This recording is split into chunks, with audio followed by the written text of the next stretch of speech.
Prime Minister launches Public Sector Service Excellence Policy, accepts electric vehicles for government trial program, and breaks ground for Montego Bay Perimeter Road project. You're watching Jamaica House Weekly. I'm Anthony Morgan. Thanks for watching.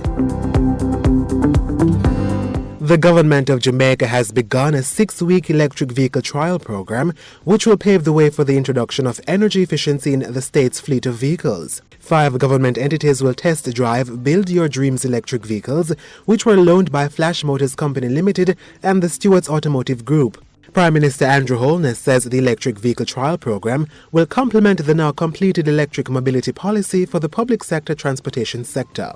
It's also expected to give policymakers a first-hand understanding of what it means to drive and use an electric vehicle. Mr. Holness adds that the state will collect data which will inform the build-out of an electric vehicle ecosystem on the island. Just to be clear, the transition cannot happen without the instrumental coordination of the government.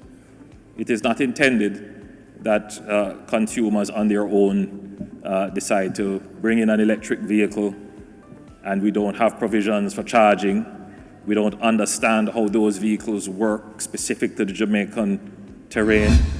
The intention of the policy is to change the behavior of the public sector when providing service to our customers and to create a culture of excellence across the public sector.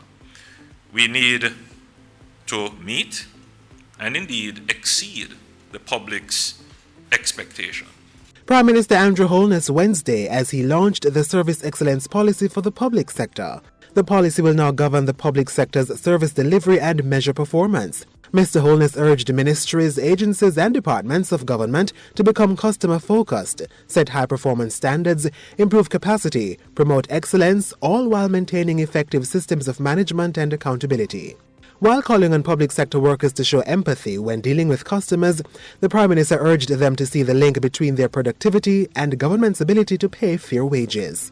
Improved efficiency and service means improved productivity, which means a positive impact on the growth of our economy, which means more jobs, which means our citizens prosper. And when our citizens prosper, we all benefit.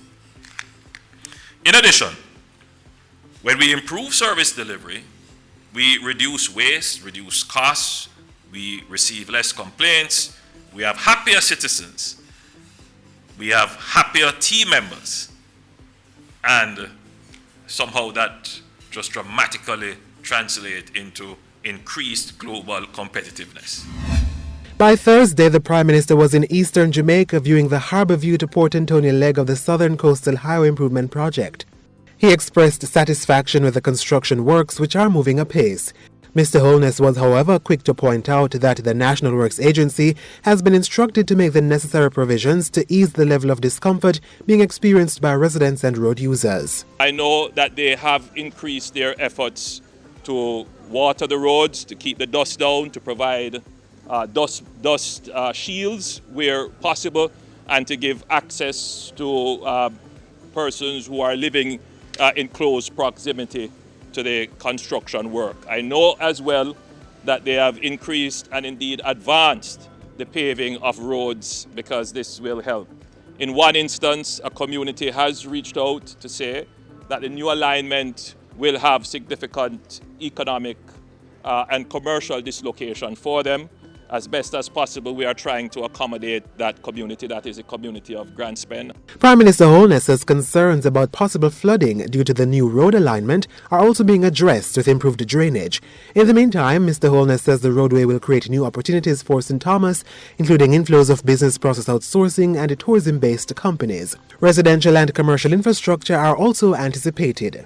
This road is technically a development road. Yes, it will make it easier for traffic flowing through, but it is going to change St. Thomas for the better. It's going to give everybody more opportunities. While in eastern Jamaica, the Prime Minister also got a first-hand view of preparatory works being undertaken on the $6 billion Morant Bay Urban Centre. During Thursday's visit, Mr. Holness witnessed the start of demolition on the Goodyear Tire Factory. The Prime Minister says he is pleased to see work get underway. We have been very careful to put together a development project that is viable and sustainable and meaningful.